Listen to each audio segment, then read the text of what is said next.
and then PS5 after transition. Okay, let's see if we can spot the difference. Before, after. Before, after. Before,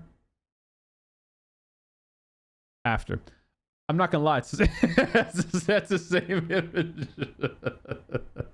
This one's gonna ruffle up some feathers. Console service update. Finally, the next gen console update that has been rumored and discussed since the PUBG 2025 roadmap is finally coming. Some of you aren't gonna like it, understandably, but I think this is for the best. Coming from someone who no longer plays on console. Hello players, get ready. November 13th, PUBG console will be supported only on PlayStation 5 and Xbox Series X and S. You heard that right. That's in, 3 months. PUBG console will only be supported on PlayStation 5 and Xbox Series X and S. This shift is a necessary step in aligning PUBG console with current gen consoles. Following this transition, console players will see improved visuals, more stable frame rates, and expect to reduce ongoing crashes. As part of this transition, we will be ending support for PS4 in the original Xbox One. It weighs heavy on us to deliver to our console players who have enjoyed PUBG and PlayStation 4 or own PlayStation 4 and Xbox for many years. We vividly remember epic battles, heart-stopping moments, and the camaraderie that brought us all together. I'm doing a PUBG console stream soon, before this date ends, and I will be using my original Xbox One, Day 1 edition. So tune in for that. Transition schedule, November 13th. So that's going to be the last day you can play on a PS4 or an Xbox One. Your existing account data and purchases will be securely preserved when you go to a PS5 or Xbox Series X or S. No separate transfer process required. PlayStation users will need to download PS5 version of Battlegrounds. Xbox users who already have the game installed will receive a current gen version automatically via smart delivery starting November 13th. Refunds for Battleground Plus and PUBG Battlegrounds will be handled in accordance with each platform's refund policy. Interesting. Supported specs after the transition. Oh boy. Xbox Series S, the cheaper option, is going to be able to do 1080p and 1440p at 60 FPS or 30 FPS. That's already a big improvement, believe it or not. Xbox Series X will do 4K at 60 FPS. That's impressive. PS5, 1440p at 60 FPS. PS5 Pro, 4K at 60 FPS. Question, can you not do 1440p at 120 hertz? 144 hertz? I wonder. I would assume not, but I'm curious. Xbox Series X and PlayStation 5 support dynamic 4K resolution.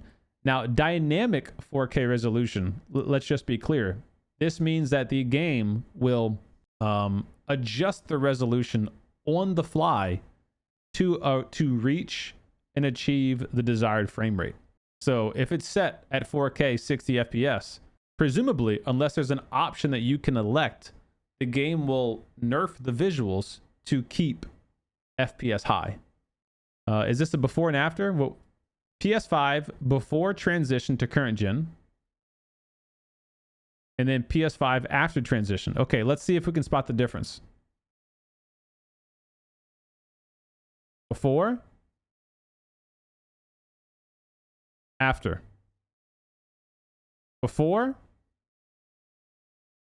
after. Before, after. I'm not gonna lie, that's the same image. Took the words out. That's the same image. Oh, that's funny, man. Oh, that is funny. Okay, so all jokes aside, render distance is improved. So they have render distance increased on that one. You can see more of the shrubberies and stuff in the back. The detail, you can definitely tell, is a little sharper on the objects that are closer. You can tell textures aren't on ultra like you can have it on PC. You can just see the textures aren't that high. Anti-aliasing appears to be off on this image and on this image, or sharpening is on this image.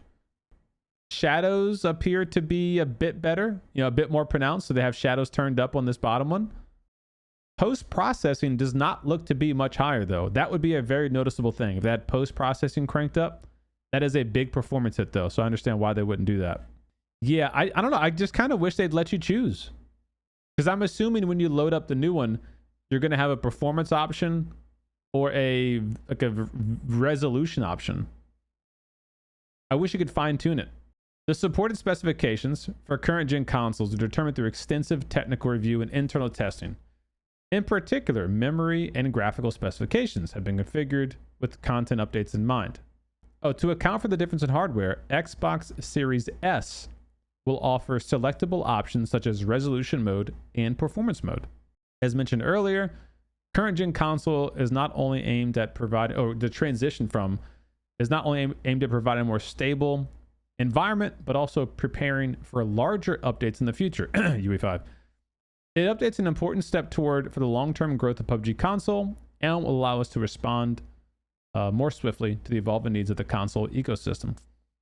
So yeah, I know this is going to ruffle some feathers. I know some of our community members have already voiced their concerns about this, and they are valid. But I will say again, I do agree with this change. I think they should have dropped support for the original Xbox and PS4 a long time ago. Those consoles came out 12 years ago. They should not have been limping this game along for so long on consoles to support those. I understand that this image doesn't seem like it's that big of a difference, because it is not that big of a difference. However, if this image is running at 30 FPS when you're playing in the game, and this image is running at 60 FPS while you're playing in the game, that will be a severely noticeable and great accepted change.